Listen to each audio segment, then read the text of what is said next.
नमस्कार। आज के इस खास एक्सप्लेनर में हम भारतीय समाज की सबसे जटिल और गहराई तक बैठी हुई संस्था पर चर्चा करने वाले हैं। हमारा विषय है जाति व्यवस्था, पुस्तकीय एवं क्षेत्रीय दृष्टिकोण का तुलनात्मक अध्ययन।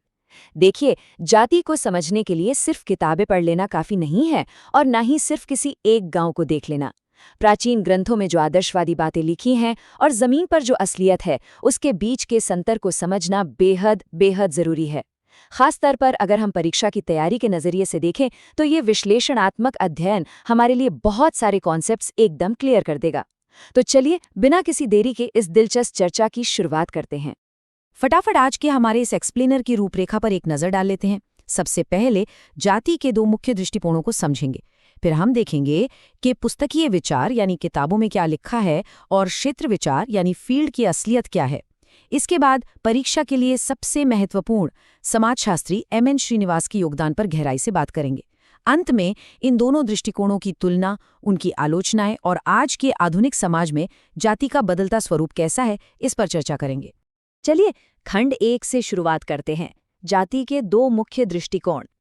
भारतीय समाजशास्त्र में जाति को समझने के लिए मुख्य रूप से दो रास्ते अपनाए गए हैं। एक रास्ता जाता है धर्म ग्रंथों और प्राचीन साहित्य की तरफ और दूसरा रास्ता जाता है सीधे गांवों की पगडंडियों और वास्तविक जीवन की तरफ। लेकिन आगे बढ़ने से पहले आइए बेसिक परिभाषा को स्पष्ट कर लेते हैं। आखिर जाति है क्या? मूल रूप से ये एक ऐसी सामाजिक व्यवस्था है जहां पूरा समाज जन्म के आधार पर अलग अलग समूहों में बटा होता है।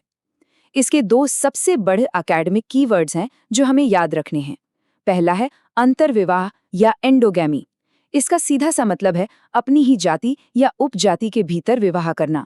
और दूसरा है सामाजिक स्तरीकरण, यानी समाज में एक तय ऊंच नीच की सीढ़ी या पदानुक्रम होना। इसके साथ ही पीढ़ी दर पीढ़ी चलने वाला निश्चित पेशा और शुद्धता अशुद्धता के नियम इस व्यवस्था की नींव माने जाते हैं। अब आते हैं खंड 2 पर, जो है हमारा पुस्तक के विचार या बुक व्यू। यह दृष्टिकोण पूरी तरह से शास्त्रीय और स्थिर है। ये हमें बताता है कि धार्मिक ग्रंथों, वेदों और स्मृतियों के चश्मे से देखने पर जाति व्यवस्था कैसी नजर आती है। हम अक्सर ऋग्वेद के पुरुष सूक्त का ये प्रसिद्ध श्लोक सुनते हैं। इसमें बताया गया है कि समाज के 4 मुख्य वर्ण ब्राह्मण, क्षत्रिय, वैश्य और शूद्र एक विराट पुरुष के शरीर के अलग अलग हिस्सों से पैदा हुए। अब यहाँ एक बहुत ही महत्वपूर्ण बात समझने वाली है। इस सिद्धांत का मुख्य एकेडमिक उद्देश्य क्या था? दरअसल इसका उद्देश्य था इस व्यवस्था को ईश्वरीय या दैवीय साबित करना, क्योंकि तर्क यह है कि जो व्यवस्था सीधे ईश्वर ने बनाई है उसे कोई भी इंसान कभी भी बदल नहीं सकता। ये जन्म से तय हो गई और हमेशा के लिए फिक्स हो गई। तो अगर हम पुस्तकीय विचार के विशेषताओं को समेटें तो ये पूरी तरह से ब्राह्मणवादी धर्मशास्त्रों पर टिका है। इसके अनुसार जाति व्यवस्था सर्वथा स्थिर है। इसमें पदानुक्रम यानी हायरार्की और शुद्धता अशुद्धता की धारणा पर बहुत ज्यादा जोर दिया गया है। इसी धारणा ने आगे चलकर अस्पृश्यता जैसी गंभीर और कठोर प्रथाओं को जन्म दिया। मनुस्मृति जैसे ग्रंथों ने तो हर वर्ण का पेशा भी एकदम फिक्स कर दिया था, मतलब नियमों को तोड़ने की कोई गुंजाइश ही नहीं छोड़ी गई। लेकिन क्या असलियत में सब कुछ वैसा ही चलता है जैसा किताबों में लिखा है? यहीं पर एंट्री होती है खंड 3 की, क्षेत्र विचार या फील्ड व्यू। एस.सी. दुबे और इरावती कर्वे जैसे महान समाजशास्त्रियों ने जब गांवों में जाकर असल जीवन का अध्ययन किया तो तस्वीर बिल्कुल अलग निकली। जमीनी हकीकत ये थी कि जाति कोई पत्थर की लकीर या रुकी हुई संस्था नहीं है। ये बेहद गतिशील यानी डायनामिक है। भारत के अलग अलग हिस्सों में जातियों के नियम और उनकी स्थिति एकदम अलग अलग पाई गई। सबसे बड़ी बात जो फील्ड में सामने आई वो ये थी कि गांव में जातियों के बीच जजमानी व्यवस्था के जरिए गहरी आर्थिक निर्भरता होती है। असल जिंदगी में कोई जाति कितनी ऊपर है या नीचे ये सिर्फ धर्म से तय नहीं होता। ये इस बात से तय होता है कि उनके पास जमीन कितनी है और उनका आर्थिक राजनीतिक रुतबा कैसा है। यथार्थ में पैसा और पावर अक्सर शास्त्रीय नियमों को पीछे छोड़ देते हैं। चलिए अब बढ़ते हैं खंड 4 की तरफ। एग्जाम के नजरिए से ये सबसे महत्वपूर्ण हिस्सा है, एम.एन. श्रीनिवास का योगदान। क्षेत्र विचार को मजबूती देने वाले इस महान समाजशास्त्री ने हमें 2 ऐसे जबरदस्त कॉन्सेप्ट्स दिए हैं जिन्हें समझे बिना भारतीय समाजशास्त्र का अध्ययन अधूरा है। पहला बड़ा कॉन्सेप्ट है संस्कृतिकरण यानी संस्कृताइजेशन। श्रीनिवास जी ने मैसूर के कूर्ग समुदाय का बहुत गहराई से अध्ययन किया। उन्होंने देखा कि जाति व्यवस्था कोई पूरी तरह से बंद कमरा नहीं है। निम्न जातियां समाज में अपना रुतबा बढ़ाने की लगातार कोशिश करती रहती हैं। वे इसके लिए क्या करती हैं? वे उच्च जातियों, विशेषकर ब्राह्मणों के लाइफस्टाइल को कॉपी करने लगती हैं, जैसे शाकाहारी बन जाना, नियमित पूजा पाठ शुरू कर देना, शराब छोड़ देना या कुछ खास तरह के कामों को त्याग देना। इस पूरी प्रक्रिया का एक ही लक्ष्य होता है, समाज में ऊंची स्थिति और सम्मान पाना। यह साबित करता है कि जाति व्यवस्था में भी ऊपर चढ़ने की एक गतिशीलता मौजूद है। इनका दूसरा बेहद अहम सिद्धांत है प्रभुत्वशाली जाति या डोमिनेंट कास्ट। रामपुरा गांव के अपने अध्ययन में श्रीनिवास ने एक बहुत दिलचस्प बात बताई। गांव का असली बॉस वो नहीं है जो सिर्फ धार्मिक रूप से पवित्र है। असल ताकत उस जाति के पास होती है जिसके पास बहुत सारी खेती की जमीन हो, जो पढ़े लिखे हों और सबसे जरूरी बात, जिनकी जनसंख्या यानी नंबर्स बहुत ज्यादा हों। आज़ादी के बाद जब लोकतंत्र आया और सबको वोट देने का हक मिला, तो ये नंबर्स ही सबसे बड़ा वोट बैंक बन गए। इसी वजह से आज हम देखते हैं कि विभिन्न राज्यों में जाट, मराठा, रेड्डी या वक्कालीगा जैसी जातियां मजबूत राजनीतिक और सामाजिक ताकत बनकर उभरी हैं। खंड 5। अब वक्त आ गया है इन दोनों दृष्टिकोणों यानी किताबी विचार और क्षेत्रीय विचार को आमने सामने रखने का। आइए इनकी सीधे तौर पर तुलना करते हैं और देखते हैं कि अकादमिक जगत में इन दोनों की क्या-क्या कमियां निकाली गई हैं।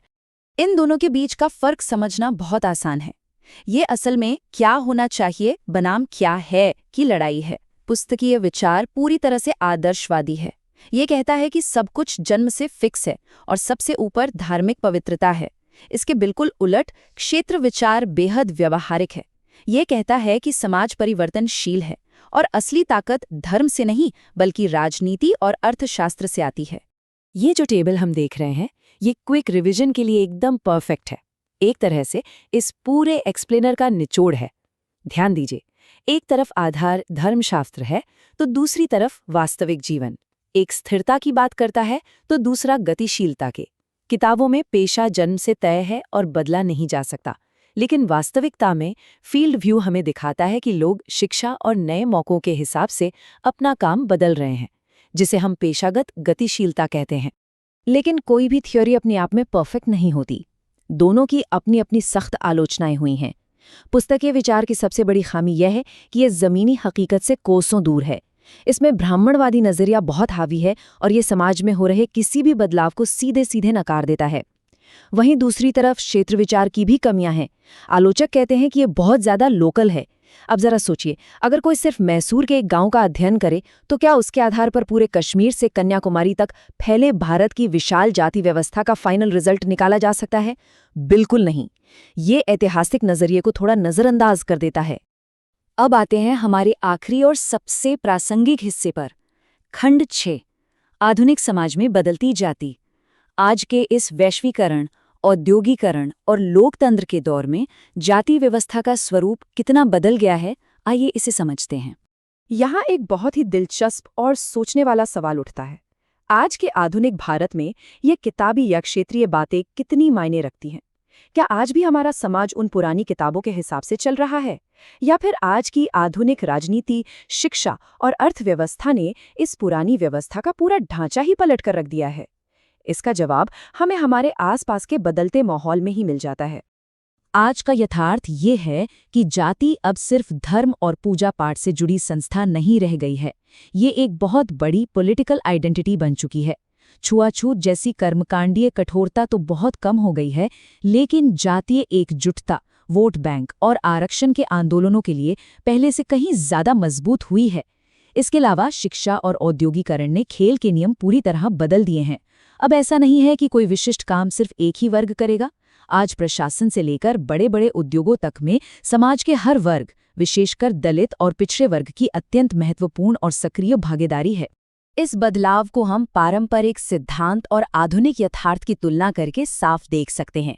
परंपरा कहती है कि शादी सिर्फ अपनी ही जाति में होनी चाहिए। हालांकि गांवों में आज भी ये काफी हद तक लागू है, लेकिन शहरों की गुमनामी यानी अनोनिमिटी ने इन नियमों को ढीला कर दिया है। महानगरों में अंतर्जातीय विवाहों यानी इंटरकास्ट मैरिज में धीरे धीरे ही सही पर वृद्धि हो रही है, और जैसा हमने पहले चर्चा की, पेशा अब जन्म से नहीं बल्कि आपकी डिग्रियों, आपकी स्किल और आपके टैलेंट से तय हो रहा है। अंत में अगर हम इस पूरी चर्चा को समेटें तो निष्कर्ष एकदम साफ है। केवल किताबों को पढ़कर या केवल एक गांव को देखकर हम भारत को नहीं समझ सकते। भारतीय समाज की जटिलता को डिकोड करने के लिए हमें इन दोनों दृष्टिकोणों को मिलाना होगा, इनका सिंथेसिस करना होगा। इतिहास की समझ और आज की राजनीतिक आर्थिक सच्चाइयां दोनों साथ लेकर चलनी होंगी। अब अंत में एक विचारणीय प्रश्न जो हमें खुद से पूछना चाहिए, क्या आधुनिक शिक्षा और शहरीकरण हमें धीरे धीरे एक जाति विहीन समाज की तरफ ले जा रहे हैं, या फिर जाति व्यवस्था खत्म होने के बजाय सिर्फ अपना रूप बदलकर नए राजनीतिक सांचों में ढल रही है? इस पर जरूर विचार कीजिएगा। इसी के साथ इस एक्सप्लेनर को यहीं समाप्त करते हैं। हमारे साथ जुड़ने के लिए बहुत बहुत धन्यवाद।